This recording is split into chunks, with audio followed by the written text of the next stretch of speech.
ஒரு நாள் ஒரு நாய் ஒரு பெரிய எலும்புத் துண்டை கண்டெடுத்தது.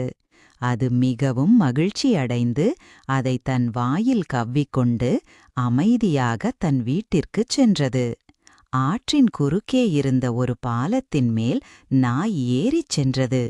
அப்போது தற்செயலாக நாய் கீழே குனிந்து ஆற்று நீரை பார்த்தது.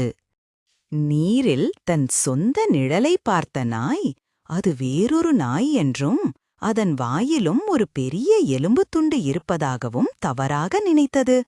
அந்த எலும்பையும் பறித்துக் கொண்டால் இன்று நமக்கு பெரிய விருந்துதான் என்று பேராசைப்பட்டது அந்த நாய்.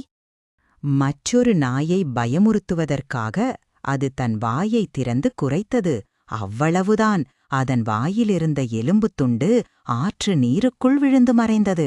எவ்வளவோ முயற்சி செய்தும் அந்த எலும்புத் துண்டு ஆற்று நீரில் மறைந்து போனது. தவறை உணர்ந்த அந்த நாய் ஏமாற்றத்துடன் பசியோடு ஆற்றின் கரையில் அமர்ந்து அழுதது. நீதி. பேராசை பெருநஷ்டம். இருப்பதை விட்டு பறக்க ஆசைப்படக்கூடாது.